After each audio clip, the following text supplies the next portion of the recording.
ഓം വാങ്മേ മനസ്സി പ്രതിഷ്ഠിത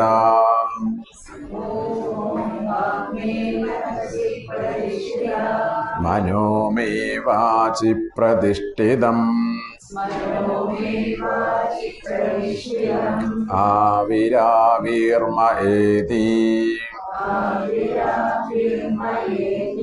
വേദസ്യ മഹാണിസ്തഃ ശ്രുതം മേ മാ പ്രഹാസീഃ അനേനാധീതേനാഹോരാത്രാൻ സന്തതാമി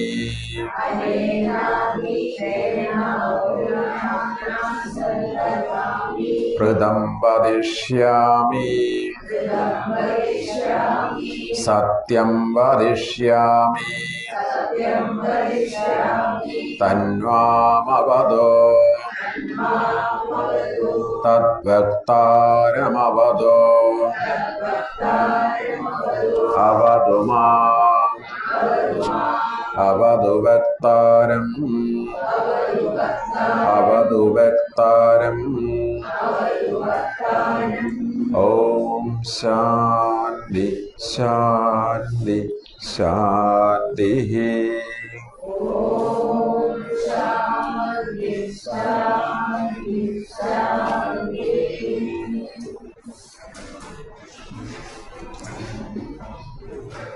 ഇന്നലെ 11ാമത്തെ മന്ത്രം വരെ എടുത്തല്ലേ. അപ്പൊ സൃഷ്ടിക്കപ്പെട്ട ദേവതകൾക്കും ജീവജാലങ്ങൾക്കും അതുപോലെ അവർക്ക് ഭക്ഷണം സൃഷ്ടിക്കട്ടെ എന്ന് അദ്ദേഹം വിചാരിക്കുകയാണ്. അങ്ങനെ സൃഷ്ടിക്കപ്പെട്ട അന്നത്തെ ഓരോ ഇന്ദ്രിയങ്ങളും ഗ്രഹിക്കുന്നതിന് വേണ്ടി ശ്രമിച്ചു. അങ്ങനെ കണ്ണുകൊണ്ട്, ചെവി കൊണ്ട്, ത്വക്കുകൊണ്ട്, മൂക്കുകൊണ്ട് ഒക്കെ അതിനെ ഗ്രഹിക്കാൻ ശ്രമിച്ചു. അവയ്ക്ക് അതിനെ ഗ്രഹിക്കാൻ സാധിക്കുമായിരുന്നെങ്കിൽ നാം ഓരോരുത്തരും ഇന്ദ്രിയ തലത്തിലുള്ള അനുഭവം കൊണ്ട് തൃപ്തിപ്പെടുമായിരുന്നു. അത് വീണ്ടും വീണ്ടും അനുഭവിക്കണം എന്നുള്ള തൃഷ്ണ വർദ്ധിച്ചു വരുന്നേ ഉള്ളൂ അല്ലേ. ഒരിക്കലും പൂർണ്ണ തൃപ്തി കൈവരുന്നില്ല. ഇത് ഇന്ദ്രിയങ്ങളുടെ പരിമിതിയാണ്. അവസാനം അപാനവായു കൊണ്ട് അതിനെ പിടിക്കാൻ ശ്രമിച്ചു. എന്താ അതിന്റെ പിന്നിലുള്ള സന്ദേശം? നാം എന്തുദ്ദേശത്തിനായി ഈ ശരീരം എടുത്തു വന്നിരിക്കുന്നത്, ആ ശരീരം നിലനിർത്തുവാൻ നമുക്ക് ഈ ഭക്ഷണം ആവശ്യമാണ്. ആധ്യാത്മികതയുടെ പേരിലൊക്കെ ശരീരത്തെ പീഡിപ്പിക്കുന്ന ആൾക്കാരൊക്കെ ഉണ്ട് അല്ലേ. ഭക്ഷണം കഴിക്കാതിരിക്കുക, അല്ലെങ്കിൽ ഉറങ്ങാതിരിക്കുക. ഗീത 6ാം അധ്യായത്തില് എന്തൊക്കെ ഭഗവാൻ ലളിതമായിട്ട് പറഞ്ഞിട്ടുണ്ടല്ലേ. അമിതമായിട്ട് ഭക്ഷണം കഴിക്കുന്നവനോ, ഒട്ടും കഴിക്കാതിരിക്കുന്നവനോ, ഒട്ടും ഉറങ്ങാതിരിക്കുന്നവനോ, എപ്പോഴും കിടന്നുറങ്ങുന്നവനോ ഒന്നും അത് പറ്റില്ലെന്ന്. എല്ലാം മിനിമമായിട്ട് നോർമലായിട്ട് വേണം. തുടർന്ന് ഇന്നലെ കണ്ടു, സൃഷ്ടാവ് ചോദിച്ചു, ഈ ഓരോന്നും അതാതിന്റെ കർമ്മങ്ങൾ നിർവഹിക്കുകയാണെങ്കിൽ പിന്നെ എൻ്റെ ഡ്യൂട്ടി എന്താ? എൻ്റെ അഭാവത്തിൽ തന്നെ മൂക്ക് പ്രവർത്തിക്കുന്നു, കണ്ണ് കാണുന്നു, ത്വക്ക് സ്പർശത്തെ അറിയുന്നു, നാവ് രുചി അറിയുന്നു, എങ്കിൽ പിന്നെ തൻ്റെ റോൾ എന്താണ്? വാസ്തവത്തില് അദ്ദേഹത്തിന്റെ സാന്നിധ്യത്തിലാണ് ഇതൊക്കെ നടക്കുന്നതല്ലേ. അല്ലെങ്കിൽ ഇവിടെ ഒന്നും സംഭവിക്കില്ല. ഒരു ഇല പോലും അനങ്ങില്ല. ചക്ഷുഷ ന പശ്യതി, അല്ലെങ്കിൽ കണ്ണിന് കാണുവാൻ സാധിക്കുകയില്ല. ഏതൊന്നിന്റെ സാന്നിധ്യം കൊണ്ടാണോ കണ്ണിന് കാണുവാൻ സാധിക്കുന്നത്, അതിനെ കണ്ണുകൊണ്ട് കാണാൻ സാധിക്കില്ല. വേറൊരു ഉപനിഷത്ത് പറയുന്നു, ന ചക്ഷുർ ന പശ്യതി, ന കർണ ന ശൃണോതി. കണ്ണില്ലെങ്കിലും ഞാൻ കാണുന്നു, കാതില്ലെങ്കിലും ഞാൻ കേൾക്കുന്നു. ഈ വൈദ്യുതിക്ക് വേണമെങ്കിൽ പറയാം, ബൾബില്ലെങ്കിൽ ഞാൻ പ്രകാശിക്കുന്നു അല്ലേ. അതുകൊണ്ട് അദ്ദേഹം വിചാരിക്കുകയാണ്, ഞാൻ ഇല്ലാതെ, എൻ്റെ സാന്നിധ്യമില്ലാതെ ഇവ എങ്ങനെ പ്രവർത്തിക്കും? അതുകൊണ്ട് എന്ത് ചെയ്യാം, ഇവയിലേക്ക് പ്രവേശിക്കാം എന്നുകൊണ്ട് വിചാരിച്ചു. അപ്പൊ എങ്ങനെ പ്രവേശിക്കണം? മുന്നിലൂടെ വേണോ, സൈഡിൽ കൂടെ വേണോ, പിന്നിൽ കൂടെ വേണോ എന്നൊക്കെ അത് ആലോചിച്ചു. അവസാനം അദ്ദേഹം പ്രവേശിക്കുന്നതാണ് അടുത്ത മന്ത്രം 12.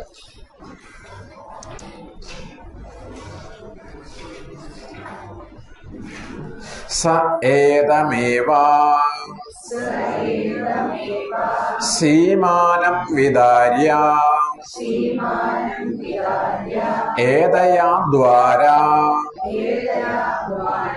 പ്രാപദ്യത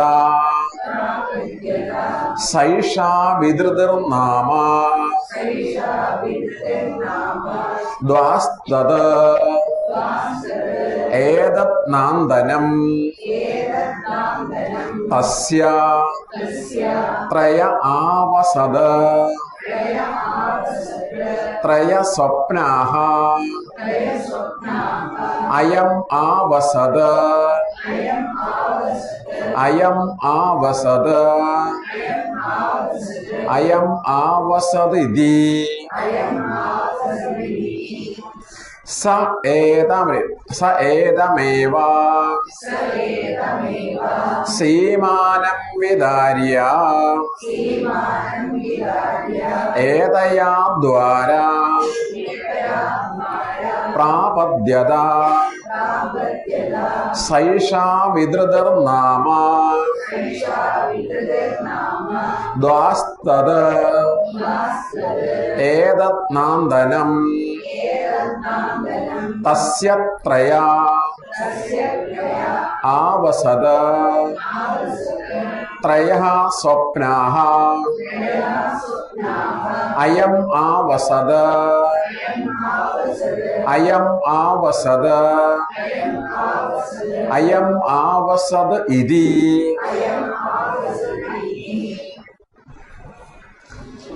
അങ്ങനെ അദ്ദേഹം അവസാനം ഈ സൃഷ്ടിയിൽ പ്രവേശിക്കുവാൻ തീരുമാനിച്ചു. സാധാരണ ഒരാൾ പ്രവേശിക്കുന്നത് പോലെ ഇപ്പൊ നമ്മളൊക്കെ ഒരു റൂമിലേക്ക് കയറി വരുന്ന പോലെ പ്രവേശിച്ചാൽ പോരാ. അദ്ദേഹം രാജാതിരാജനാണ്, സമസ്തത്തിന്റെയും ഉത്ഭവസ്ഥാനമാണ്. അതുകൊണ്ട് അദ്ദേഹം വരുന്നതിന്റെ ഒരു ശൈലിയുണ്ട് അല്ലേ? ഒരു മഹാരാജാവ് വരുന്നത് പോലെ, പ്രധാനമന്ത്രി വരുന്നത് പോലെ ഒക്കെ നമ്മൾ വരുന്ന പോലെയല്ല. അപ്പൊ സമസ്തത്തിന്റെയും രാജാവാണ് അദ്ദേഹം, പ്രപഞ്ചത്തിന്റെ മുഴുവൻ സ്വാമിയാണ്. ആ നിലയിലാണ് പ്രവേശിക്കുന്നത്. സ ഏതം ഏവ സീമാനം വിദാര്യ. സീമാനം നമ്മുടെ ഓരോരുത്തരെയും സീമന്തരേഖ എന്നൊക്കെ പറയും അല്ലേ? ഇപ്പൊ സീമാൻ ഈ ഭാഗം, ആ ഒരു ശിരസിനെ പൊളിച്ച് ഉള്ളിൽ കടന്നു. സീമാനം വിദാര്യ ഏതയാ ദ്വാര പ്രാപദ്യത. ആ ശിരസിലെ ദ്വാരം വഴി ഉള്ളിൽ കടന്നു. ഈ ഒരു ദ്വാരം ഇപ്പൊ നമുക്കൊന്നും കാണാൻ പറ്റില്ല, അതൊക്കെ അടഞ്ഞു പോയി. നവജാത ശിശുക്കളിൽ നമുക്കൊരു 5 വയസ്സ് വരെയുള്ള കുട്ടികളെ നന്നായിട്ട് കാണാം. അതായത് നമ്മുടെ ഹൃദയം സ്പന്ദിക്കുന്നതോടൊപ്പം അവിടെയും സ്പന്ദനം നടക്കുന്നു. അതാണ് നമ്മുടെ മെയിൻ ഗേറ്റ്, രാജകീയമായ പ്രവേശനദ്വാരം. അദ്ദേഹം നമ്മുടെ ശിരസിനെ പിളർന്ന ശിരസിലൂടെ ഉള്ളിലോട്ട് പ്രവേശിച്ചു, നമ്മുടെ ഫ്രണ്ട് ഗേറ്റ്. കാരണം അദ്ദേഹം രാജാവാണ്. ഇത് പറയുമ്പോൾ അക്ഷരാർത്ഥത്തില് അദ്ദേഹം നമ്മുടെ ശിരസിനെ പിളർന്ന ഉള്ളിലേട്ട് പ്രവേശിച്ചു എന്ന് എടുക്കരുതേ. അവിടെ ഒരു ചെറിയ എയർഹോളുണ്ട്, തീർന്നതോടെ അല്ലേ? അതല്ല. അതുകൊണ്ടാണ് ഈ ഉപനിഷത്ത് ആശയങ്ങളൊക്കെ നേരിട്ട് പഠിക്കണം എന്ന് പറയുന്നത്. ഇതൊക്കെ വായിച്ചു പഠിച്ചാൽ വലിയ അബദ്ധമാവും. അങ്ങനെയാകുമ്പോൾ ആനയുടെ ശിരസിൽ കൂടി കയറാൻ വേണ്ടി എന്തായി? വലിയ ഈശ്വരൻ. കൊതുകിന്റെ ശിരസിൽ കൂടെ കയറാൻ വേണ്ടി ചെറിയ ഈശ്വരൻ. ഇങ്ങനെയൊക്കെ ആവും അല്ലേ? ആ ശരീരത്തിനനുസരിച്ച് വേണമല്ലോ ഷേപ്പ്. അതുകൊണ്ട് ഭഗവാൻ ശങ്കരാചാര്യ പറഞ്ഞത്, നിങ്ങൾ സർവശാസ്ത്രങ്ങളും അറിയുന്നവനാവാം, വ്യാകരണ പണ്ഡിതനായിരിക്കാം, എങ്കിലും സ്വന്തമായി സത്യത്തെ അന്വേഷിക്കരുത്. ചില ആൾക്കാരൊക്കെ ഇങ്ങനെ ബുക്ക് സ്റ്റാളിലൊക്കെ വന്നിട്ട് പറയും, എല്ലാ ഉപനിഷത്തും വായിച്ചിട്ടുണ്ട് അല്ലേ, അങ്ങനെയൊക്കെ കിട്ടും. 108 ഉപനിഷത്തൊക്കെ ഒരുമിച്ച് നമുക്ക് വേണേൽ കിട്ടും. മുഴുവൻ വായിച്ചു കഴിഞ്ഞു, ഇനി വേറെ വല്ലതും ഉണ്ടോന്ന്. അപ്പൊ ഒരു ആചാര്യന്റെ സഹായത്തോടു കൂടി വേണം നമ്മളിത് പഠിക്കാൻ. ഇപ്പൊ രമണ മഹർഷി, ശ്രീരാമകൃഷ്ണദേവൻ തുടങ്ങിയ അപൂർവ പ്രതിഭകളൊക്കെ ഇതിന് അപവാദമാണ്. കാരണം അവരെ വാക്കുകൾ തന്നെ ഉപനിഷത്തായിരുന്നു അല്ലേ. പക്ഷെ പൊതുവെ പറയുമ്പോൾ സ്വതന്ത്രമായ അന്വേഷണത്തെക്കാൾ ഒരു ഗുരുനാഥന്റെ കീഴിൽ പഠിക്കുന്നതാണ് ശ്രേഷ്ഠം. എങ്കിലേ ഗഹനങ്ങളായ ആശയങ്ങൾ പൂർണ്ണമായിട്ട് മനസ്സിലാക്കാൻ സാധിക്കുള്ളൂ. ഒരു പുസ്തകം കയ്യിലുണ്ടായതുകൊണ്ട് മാത്രമായില്ല. നാം ജിജ്ഞാസു ആവണം, ശ്രോതാവണം. നാം എത്രത്തോളം പരിപക്വമാകുന്നുവോ അത്രത്തോളം നമ്മെ ഈശ്വരൻ ഈ ജ്ഞാനം ഉൾക്കൊള്ളുവാൻ അധികാരിയാക്കുകയാണ്. അപ്പൊ ഈശ്വരാനുഗ്രഹം ഒന്നുകൊണ്ട് മാത്രമേ ഇത് സാധിക്കുകയുള്ളൂ. അതുകൊണ്ട് ഈ ഇരിപ്പിടത്തെ വ്യാസപീഠം എന്നാ പറയുന്നത് അല്ലേ. ഭഗവാൻ തന്നെ ഓരോ ആചാര്യന്മാരിലൂടെയും പ്രവർത്തിക്കുകയാണ് അവിടെ. അതുകൊണ്ട് അദ്ദേഹം ശിരസ് പിളർന്നു പ്രവേശിച്ചു എന്നുള്ളത് ദയവ് അക്ഷരാർത്ഥത്തിൽ എടുക്കരുത്.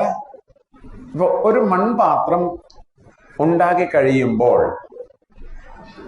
അതിൽ സ്പേസ് പ്രവേശിക്കുന്നത് പോലെ മൺപാത്രം ഉണ്ടാക്കുന്നതിന് മുമ്പും ആകാശമുണ്ട്, ഉണ്ടാക്കുമ്പോഴും ആകാശമുണ്ട്, മൺപാത്രം ഉണ്ടായതിനു ശേഷവും ആകാശമുണ്ട്. നമ്മളതിനെ ഘടാകാശം എന്ന് സാങ്കേതികമായിട്ട് പറയും. അപ്പൊ ഘടത്തിലെ ആകാശം ഘടരൂപം ഉണ്ടായ ശേഷം വന്നതാണ്. എന്നാൽ ആകാശം പുതുതായിട്ടുണ്ടായിട്ടില്ല. ഘടത്തിലെ ആകാശം തന്നെയാണ് വെളിയിലുള്ള ആകാശവും.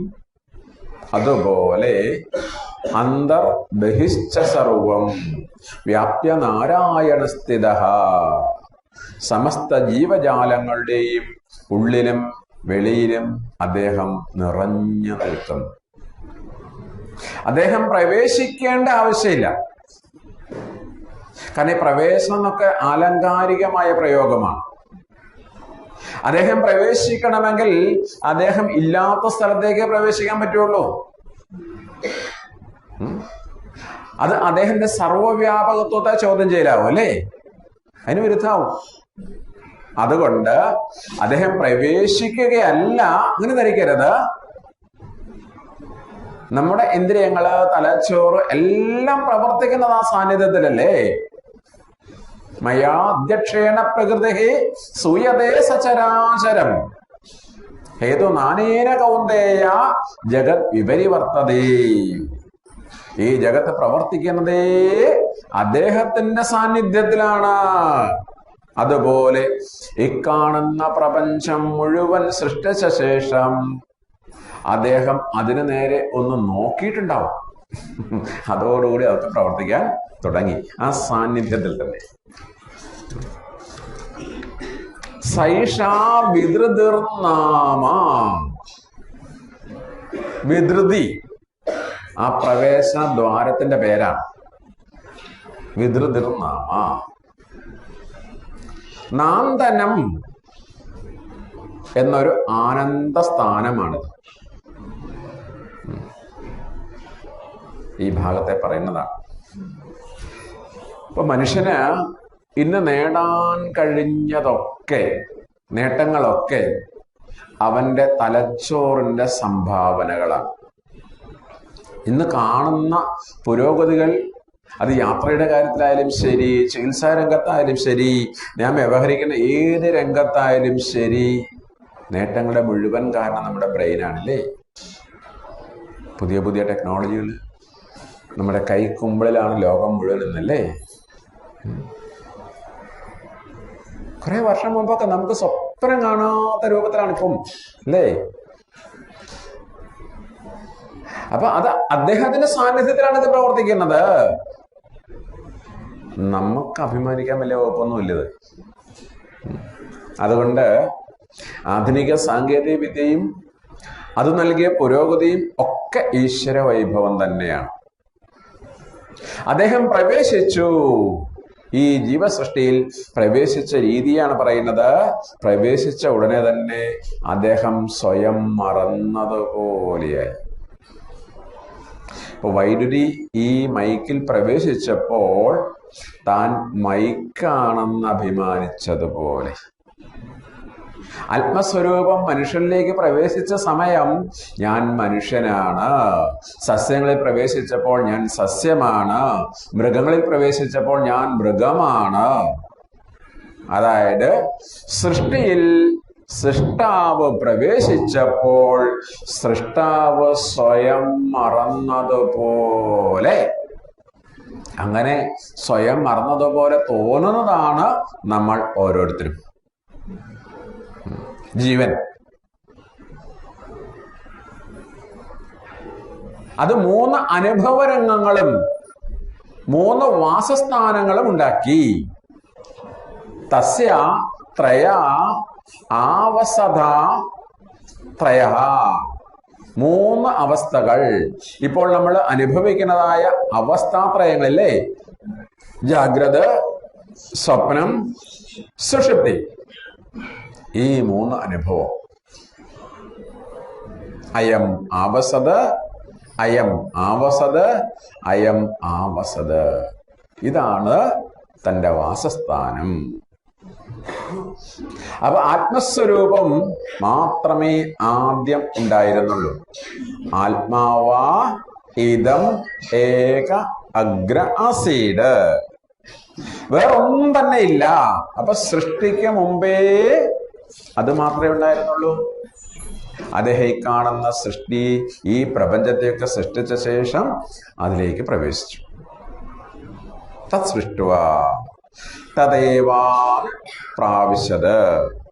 അങ്ങനെ സൃഷ്ടിയിൽ അദ്ദേഹം പ്രവേശിച്ചത് കൊണ്ടാണ് നമ്മളൊക്കെ ഇപ്പൊ നിലനിൽക്കുന്നത്. അതുകൊണ്ട് അദ്ദേഹം എവിടെയാണ് നിലനിൽക്കുന്നത്? എല്ലാവരുടെയും ഉള്ളിൽ സ്ഥിതി ചെയ്യുന്നു. അതുകൊണ്ട് അദ്ദേഹത്തിന് കാര്യങ്ങളൊന്നും നമ്മൾ ആരും റിപ്പോർട്ട് ചെയ്യണ്ട.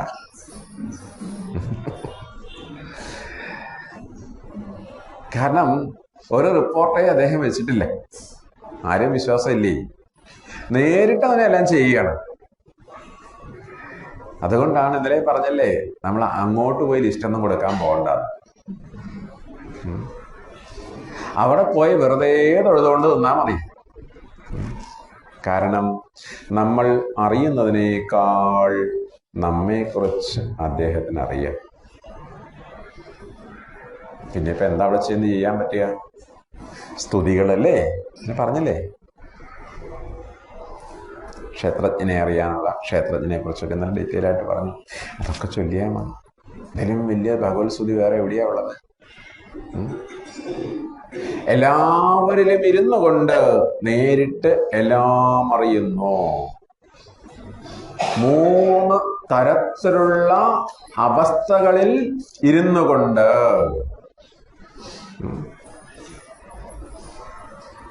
പക്ഷെ അദ്ദേഹം ഉള്ളിലോട്ട് പ്രവേശിച്ചതോടുകൂടി തൻ്റെ സർവജ്ഞത്തെയും സർവവ്യാപകത്വത്തെയും ഒക്കെ മറന്നു. മറന്നതുപോലെ, മറന്നിട്ടൊന്നുമല്ല. ഒരു നാടകം നടക്കുന്ന സമയത്ത് നടീനടന്മാരെ കഥാപാത്രത്തെയൊക്കെ ഡയലോഗുകൾ റിഹേഴ്സലിൽ പഠിക്കും, കാണാതെ പഠിക്കും അല്ലേ? കുറേ നാളുകൾ പഠിക്കണം. പിന്നീട് സ്റ്റേജിൽ അവതരിപ്പിക്കുന്ന സമയം അവരുടെ യഥാർത്ഥ ഐഡന്റിറ്റി അവർ മറക്കുന്നുണ്ടോ? അത് നിലനിർത്തിക്കൊണ്ട് തന്നെ ആ കഥാപാത്രത്തെ സമാശ്ലേഷിക്കുകയാണ് അല്ലേ? ചതിയനായിട്ടും വഞ്ചകനായിട്ടും എന്തെല്ലാം റോളുകൾ അഭിനയിക്കുന്നു. അപ്പൊ താൻ വളരെ മൃദുല സ്വഭാവക്കാരനായിരിക്കാം, പക്ഷെ തൽക്കാലം ഈ കഥാപാത്രവുമായിട്ട് താതാത്മ്യം പ്രാപിക്കുകയാണ്. താൽക്കാലികമാണ്. പരിപാടി കഴിഞ്ഞാലോ വീണ്ടും അതിൽ പെരുമാറിയാപ്പാണ്. ഇപ്പൊ ഈ കഥകളിയൊക്കെ നടക്കുമ്പോ നമ്മുടെ സ്വന്തം കലാരൂപമാണല്ലോ അല്ലേ. അത് തുടങ്ങുന്നതിന് മുമ്പ് ആ തിരശ്ശീലയൊക്കെ പിടിച്ചിട്ട് അതിന്റെ പിന്നിലൊരു പരിപാടി നടക്കും. കണ്ടിട്ടില്ലേ കഥകളി? കൊട്ടുണ്ടാവാം. ഈ തിരശ്ശീലയിലൊക്കെ ചിലപ്പോൾ ഇങ്ങനെ പിടിച്ച് ഇപ്പൊ വലിച്ചു കീറുമെന്നൊക്കെ തോന്നും. നമുക്ക് കാണാൻ പറ്റിയല്ല. ചിലപ്പോൾ അലർച്ചയൊക്കെ കേൾക്കാം. എന്താ പരിപാടിയുടെ പേര്? കഥകളി തുടങ്ങുന്നതിന് കണ്ടിട്ടില്ലേ? എന്താ പരിപാടിയുടെ പേര്? തിരനോട്ടം അല്ലേ? ആ, പഠിച്ചിരിക്കണം. നമ്മുടെ സ്വന്തം രൂപമാണ്. നാളെ ഒരു മദാമ കാണാൻ വന്നിട്ട് വാട്ട് ഈസ് ദിസ് എന്ന് ചോദിച്ചു കഴിഞ്ഞാൽ വാ വിളിച്ചിരുന്ന അയ്യോ നിങ്ങളുടെ കേരളത്തിന്റെ പരിപാടി. ശരിക്കും എന്താ അവിടെ നടക്കുന്നത് നമുക്ക് കാണാൻ പറ്റില്ല. പക്ഷെ എന്തൊക്കെയോ ഉള്ളിൽ നടക്കുന്നുണ്ട്. കൊട്ടുണ്ട്, പാട്ടുണ്ട്, ചെണ്ട കൊട്ടുന്നുണ്ട്. അവിടെ നടൻ അവിടെ നിന്ന് പ്രത്യേകിച്ച് ഈ രൗദ്ര കഥാപാത്രങ്ങളൊക്കെ ആണെങ്കിൽ ഭയങ്കര അലർച്ചയൊക്കെ കേൾക്കാം അല്ലേ? ഇപ്പൊ ഒരു അതായത് കഥാപാത്രത്തെ ആവാഹിക്കലാണ് അവിടെ.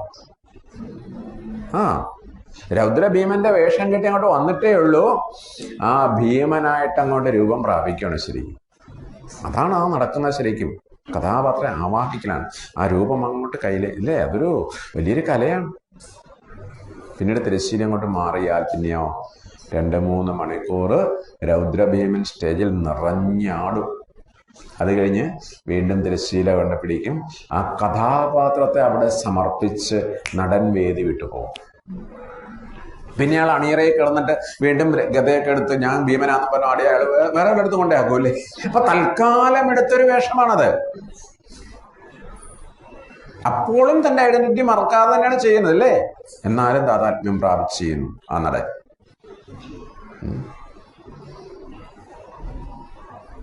അപ്പോ എല്ലാ ജീവികളും അവയുടെ പ്രകൃതിയിൽ അവശരാണ്. പക്ഷെ അദ്ദേഹത്തെ ഇവയൊന്നും ബാധിക്കുന്നില്ല. നമ്മളൊക്കെ അവശരം, നമുക്കറിയില്ല നമ്മുടെ ഐഡന്റിറ്റി. പക്ഷെ അദ്ദേഹം എല്ലാത്തിന്റെയും മാസ്റ്ററാണ്. എങ്ങനെയാണോ ഒരു നടൻ അഭിനയിക്കുന്ന സമയത്ത് ആ കഥാപാത്രത്തിന്റെ ഗുണങ്ങൾ അദ്ദേഹത്തെ സ്വാധീനിക്കാതിരിക്കുന്നത്, അതുപോലെ അല്ലേ വില്ലനായാലും മോശമായിട്ടൊക്കെ അഭിനയിക്കുന്നത്, പക്ഷെ അയാളെ സ്വന്തം ഗുണത്തെ അത് ബാധിക്കുന്നില്ല. ദാരിദ്ര്യം, സൗന്ദര്യം, ക്രൗര്യം, വീര്യം ഒക്കെ അഭിനയിച്ച് കാണിക്കാം, പക്ഷെ ഒന്നും അവരുടേതല്ല. അതുപോലെ സമസ്ത ജീവജാലങ്ങളിലേക്കും പ്രവേശിച്ച സമയത്ത് അദ്ദേഹം സ്വയം മറന്നതുപോലെ തോന്നി. ഈ ശരീരമാണെന്ന് വിചാരിച്ചു. ഒരു പൂച്ചയിൽ പ്രവേശിച്ചപ്പോൾ പൂച്ചയിലാണെന്ന്, നായയിൽ പ്രവേശിച്ചപ്പോൾ നായയായി, വൃക്ഷത്തിൽ പ്രവേശിച്ചപ്പോൾ വൃക്ഷമായി വിചാരിക്കാൻ തുടങ്ങി. അതായത് ഓരോ ജീവജാലങ്ങളിലും പ്രവേശിച്ചു കഴിഞ്ഞാൽ ആ ജീവിയുമായി താതാത്മ്യം പ്രാപിക്കാൻ തുടങ്ങി. ഇതാണ് ഞാൻ എന്ന് വിചാരിക്കാൻ തുടങ്ങി. അതുകൊണ്ട് ഈ ശരീരത്തെ ബാധിക്കുന്നതായ സംഘർഷങ്ങൾ, അസ്വസ്ഥതകൾ, രോഗങ്ങൾ എല്ലാം നമ്മുടേതായി കാണാൻ തുടങ്ങി. അദ്ദേഹം പ്രവേശിച്ച ഉടൻ തന്നെ ഞാൻ എന്ന ചിന്ത വന്നു. അതായത് ഇംഗ്ലീഷിലെ ക്യാപിറ്റൽ ഐ സ്മോൾ ഐയിലേക്ക് പ്രവേശിച്ചു. രണ്ടും ഐ ആണ്. ക്യാപിറ്റൽ ഐ നേരെയാണ്, സ്മോൾ ഐയോ വളഞ്ഞിട്ടാണ്, മുകളിലൊരു കുത്തുണ്ട്. അതായത് ഈ വക്രതയാണ് നമ്മൾ ഓരോരുത്തരും. മറ്റത് നേരെയായിരുന്നു അല്ലേ? ഹരിനാമകീർത്തനത്തില് എഴുത്തച്ഛൻ പറയുന്നത് അല്ലേ, ഞാനെന്ന് തോന്നുകിൽ അഖിലം ഞാനെന്ന് തോന്നുക. എന്നാ പിന്നെ കുഴപ്പമില്ല. അഖിലം ഞാനെന്ന് തോന്നിയിട്ടാണ് അദ്ദേഹം ജീവജാലങ്ങളിലേക്ക് പ്രവേശിച്ചത്.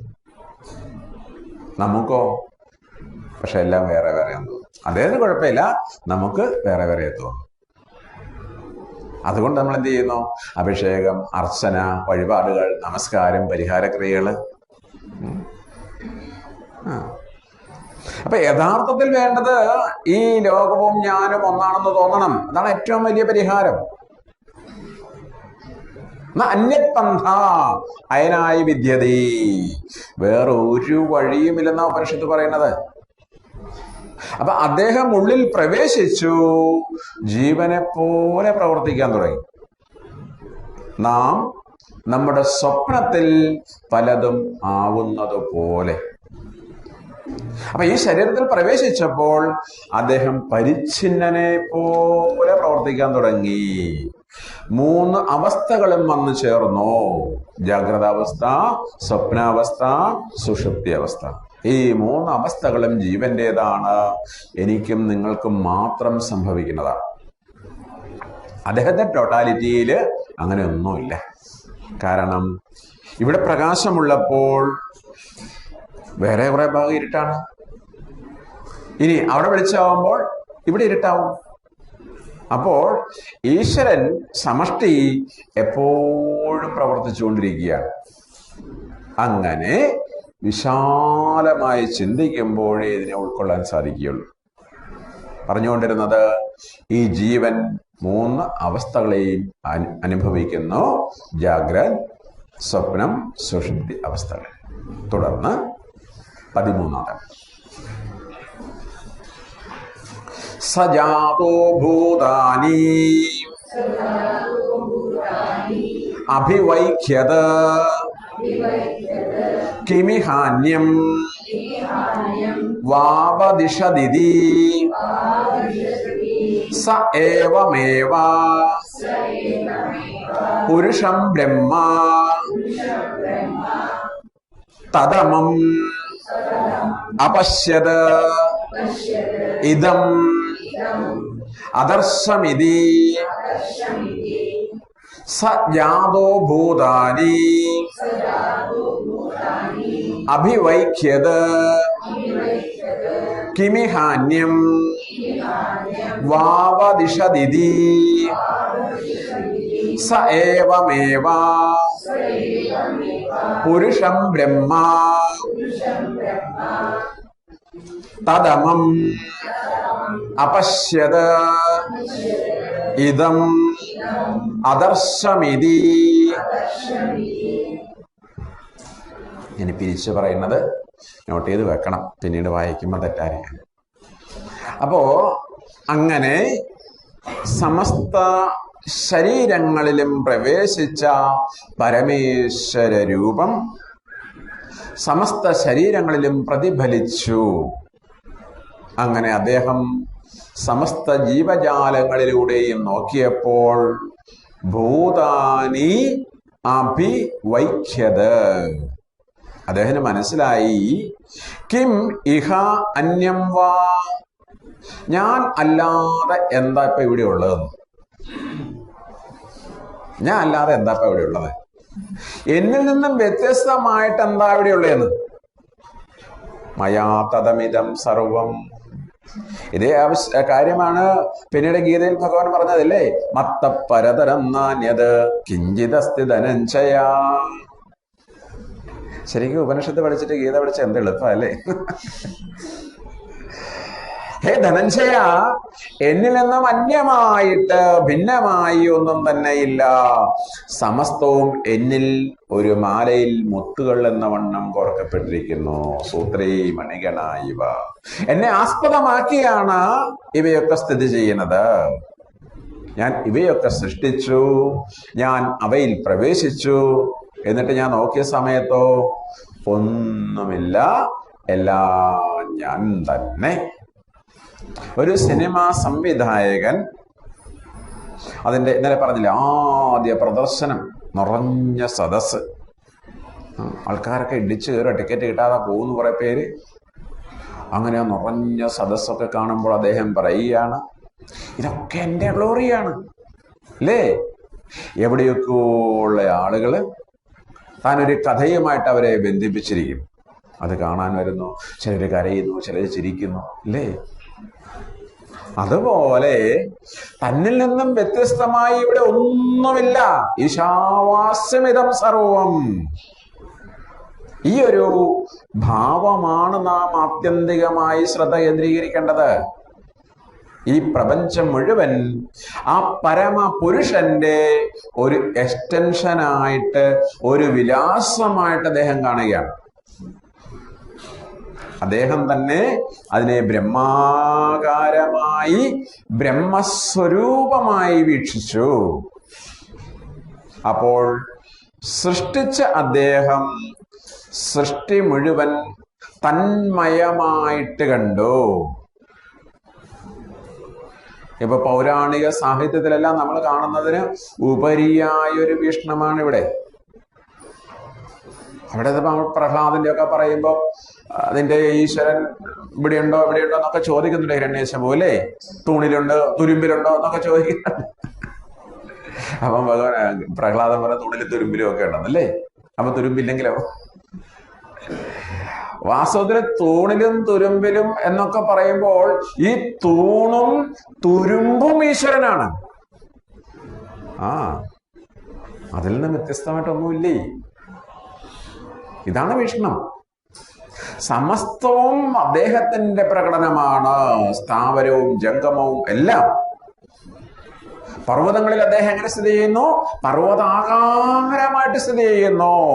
ജലത്തിൽ എങ്ങനെ സ്ഥിതി ചെയ്യുന്നു? ജലാകാരമായിട്ട് സ്ഥിതി ചെയ്യുന്നു.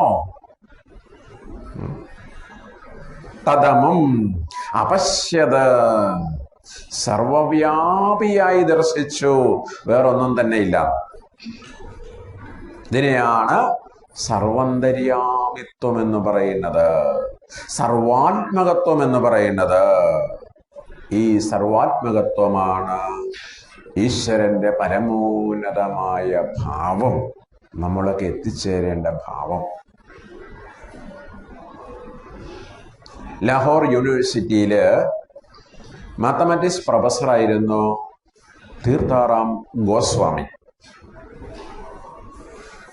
ഒരിക്കല് സ്വാമി വിവേകാനന്ദൻ ഈ ലാഹോർ യൂണിവേഴ്സിറ്റിയിൽ പ്രസംഗിക്കാൻ വന്നു.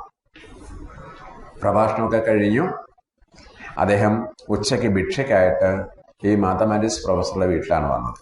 തീർത്ഥാറാം ഗോസ്വാമിയുടെ വീട്ടിലാണ് വന്നത്. അപ്പൊ വിഭവസമൃദ്ധമായ സദ്യയൊക്കെ ഒരുക്കി. കാരണം വളരെ ആദരണീയനായ വിവേകാനന്ദ സ്വാമികളെ വന്നിരിക്കുന്നതേ. അപ്പൊ അദ്ദേഹത്തിന് ഭിക്ഷയൊക്കെ കൊടുത്തു. അദ്ദേഹം മടങ്ങാൻ സമയത്ത് ദക്ഷിണ കൊടുത്ത കൂട്ടത്തില് ഒരു സ്വർണ്ണ റിസ്റ്റ് വാച്ചാ കൊടുത്തത് സമ്മാനമായിട്ട്. അപ്പൊ വിവേകാനന്ദ സ്വാമികൾ വളരെ സന്തോഷപൂർവ്വം ആ സ്വർണ്ണ റിസ്റ്റ് വാച്ച്, വളരെ വിലയേറിയ വാച്ചാണ്, അത് സ്വീകരിച്ചു. പോകാൻ ഇറങ്ങിയപ്പോൾ ആ സ്വർണ്ണ റിസ്റ്റ് വാച്ച് തീർത്ഥാറാം ഗോസ്വാമിയുടെ വലത്തെ പോക്കറ്റിലേക്ക് ഇട്ടിട്ട് പറഞ്ഞു, ഇത് ഇനി എൻ്റെ വലത്തെ പോക്കറ്റിൽ കിടന്നോട്ടെന്ന്. പറഞ്ഞ വാക്കതാണ്, ഇത് ഇനി എൻ്റെ ഈ വലത്തെ പോക്കറ്റിൽ കിടന്നോട്ടെ എന്ന് പറഞ്ഞ് അദ്ദേഹത്തിന്റെ പോക്കറ്റിലേക്ക് തന്നെ ഇട്ട് കൊടുത്തു. അദ്ദേഹം ഇറങ്ങി പോവുകയും ചെയ്തു. തീർത്ഥാറാം ഗോസ്വാമി ഇടിവേറ്റേറ്റ പോലെ നിന്നുപോയി. അന്നത്തെ കാലത്ത് വളരെ വിലയേറിയ കോസ്റ്റ്ലിയായ ഒരു അപൂർവമായ സമ്മാനമാണ് കൊടുത്തതേ. വളരെ സ്വീകരിച്ചു സന്തോഷപൂർവം. പക്ഷേ പോകുമ്പോൾ പറഞ്ഞ ആ വാക്ക്, ഇനി എൻ്റെ ഈ പോക്കറ്റിൽ കിടന്നോട്ടെ എന്ന് പറഞ്ഞ്. കാരണം അദ്ദേഹം ഇങ്ങനെ നടക്കുന്ന ഒരാള്, അദ്ദേഹം ഇപ്പൊ ഇത് കേട്ടിട്ട് ഒരു കാര്യവും ഇല്ലല്ലേ, ഒരു പ്രയോജനവും ഇല്ല. അപ്പോ അങ്ങേക്ക് ഇത് ഗുണം ചെയ്യും. ഞാൻ സ്വീകരിച്ചു അങ്ങയുടെ സ്നേഹം, പക്ഷേ അങ്ങേക്ക് ഇത് ഉപകാരം ചെയ്യും. അതുകൊണ്ട് ഇത് ഞാൻ കെട്ടിയതായിട്ട് തന്നെ സ്വീകരിച്ചുകൊണ്ട് അങ്ങയുടെ പോക്കറ്റിൽ കിടന്നു. കസ്റ്റോഡിയൻ അങ്ങ് തന്നെ, എനിക്ക് സൂക്ഷിച്ച് നടക്കാൻ ബുദ്ധിമുട്ടാണ് അല്ലേ, ആ ഒരു ഭാവം. പിറ്റേന്ന് തീർത്ഥാറാം ഗോസ്വാമി ഒരു വെള്ള പേപ്പറിൽ രാജിക്കത്ത് എഴുതി കോളേജിൽ കൊടുത്ത് ഇറങ്ങിപ്പോവുകയും ചെയ്തു. പിന്നീട് ലോക പ്രശസ്തനായ സ്വാമി രാമതീർത്ഥറായിട്ട് മാറി. അമേരിക്കയിലൊക്കെ ജനങ്ങളെ പിടിച്ചു കുലുക്കിയ, ആയിരക്കണക്കിന് ജനങ്ങളെ മുഴുവൻ ഈ തത്വത്തിലേക്ക് കൊണ്ടുവന്ന സ്വാമി രാമതീർത്ഥരുടെ ആവിർഭാവം എന്നാണ്. ഒരു നിമിഷം മതി ഒരാൾ മാറാനല്ലേ. സ്വാമി രാമതീർത്ഥരുടെ ബുക്കുകളൊക്കെ കിട്ടും, വായിച്ചു നോക്കണം. ഇംഗ്ലീഷിലൊക്കെ കിട്ടും. അതിഗംഭീരമാണ്. അദ്ദേഹം ഹിമാലയത്തിലൊക്കെ കഠിന തപസ് അനുഷ്ഠിച്ച ആളാണ്. ലോകം മുഴുവൻ സഞ്ചരിച്ചു. ഹിമാലയത്തിലൂടെ അദ്ദേഹം കാൽനടയായിട്ട് നടക്കുന്ന സമയം, വേനൽക്കാലത്തൊക്കെ ഈ മരങ്ങളുടെയൊക്കെ ശുഷ്കിച്ച വേരുകൾ കാണുന്ന സമയത്ത് അദ്ദേഹത്തിന് ദാഹിക്കുമായിരുന്നു അത്രേ. അതുപോലെ പക്ഷികളുടെ ശബ്ദം, മൃഗങ്ങളുടെ അലർച്ച ഇവയൊക്കെ കേൾക്കുമ്പോൾ അത് തൻ്റെ തൊണ്ടയിൽ കൂടി പുറപ്പെടുന്നതായിട്ട് അദ്ദേഹം തോന്നിയിരുന്നു. സർവന്തര്യാമത്വം, താതാത്മ്യം. ഇക്കാണുന്ന പ്രപഞ്ചത്തിലെ എല്ലാം താനായിട്ട് കാണുക. അവസാനം ആ ഗംഗയിൽ ഇങ്ങനെ അലറി ഒഴുകുന്ന ഗംഗയിലേക്ക് നടന്നു പോയി സമാധിയായി. ആര്? അങ്ങനെയാണ് അദ്ദേഹം പോയത്. ഗംഗാമാതാവിൽ തന്നെ ലയിച്ചേരുക. അപ്പോ ഇക്കാണുന്ന പ്രപഞ്ചത്തിലെ എല്ലാത്തിനെയും താനായിട്ട് കാണുക.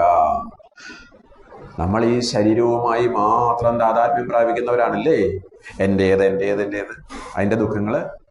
എന്നാൽ അദ്ദേഹമോ അതിൽ നിന്നും മാറി സമസ്തവും ഈശ്വര സ്വരൂപമായിട്ട് കാണുന്നു. ആ ഭാവത്തിലെത്തി എല്ലാവരും അങ്ങനെയാണ് ജീവിക്കുന്നത്. അതാണ് ഇന്നലെ നമ്മൾ വൈകുന്നേരത്തെ ക്ലാസ്സിൽ കണ്ടത്, ആ ഒരു അവസ്ഥയെക്കുറിച്ച്. ഈ ഒരു അധ്യായത്തിലെ അവസാന മന്ത്രം 14.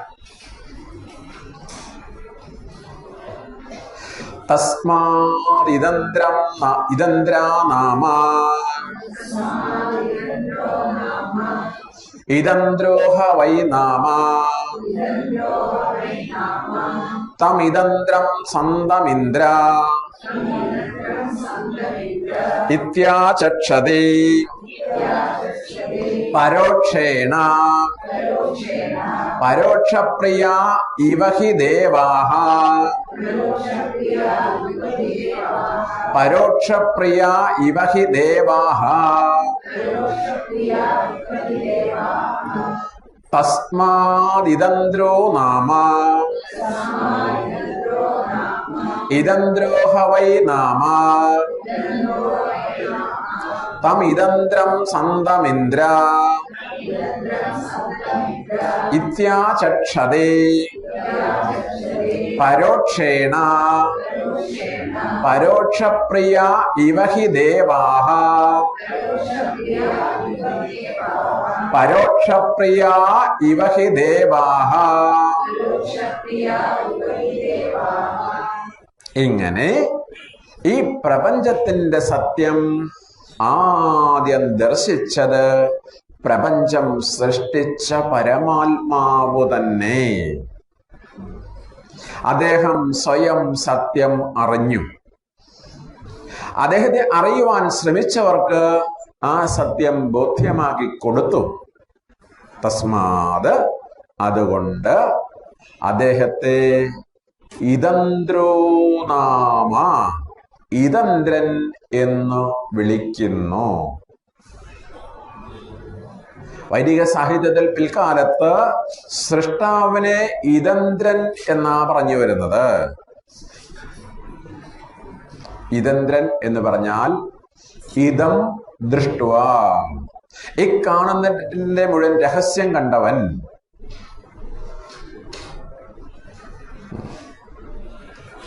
നമ്മൾ സാധാരണ പറയാറില്ലേ, ആരാ കണ്ടത്? ഈ കാണുന്ന രഹസ്യം ആരും കണ്ടിട്ടില്ല. നേരത്തെ പറഞ്ഞില്ലേ, നാലപ്പാട് ചൊല്ലിയ പോലെ അനന്തമജ്ഞാനമവർണ്ണനീയം ഈ ലോകമധ്യൻ കഥയെന്തറിഞ്ഞു അല്ലേ.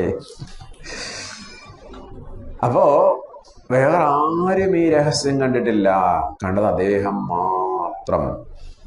അതാണ് തപോവൻ സ്വാമിയോട് പറയുന്നത്, കോവേത്, ആർക്കറിയാം അദ്ദേഹത്തിന്റെ മഹത്വം? എങ്ങനെ അറിയാം? ഇനി അറിയാമെന്നാരെങ്കിലും പറയുകയാണെങ്കിൽ അത് ശുദ്ധ നുണയാണ്. കാരണം അറിഞ്ഞവർ പറയില്ലേ, പറഞ്ഞവർക്ക് അറിയുകയില്ല. അതുകൊണ്ടാണ് മഹാത്മാക്കൾ പരമാവധി മൗനം പാലിക്കാറ്. ആ സത്യം ഈശ്വരനെ മാത്രം അറിയാം. ഉപനിഷത്ത് പഠിക്കുമ്പോൾ മാത്രമേ ആ സത്യത്തെക്കുറിച്ച് നമുക്കൊരു സൂചനയെങ്കിലും കിട്ടുകയുള്ളൂ.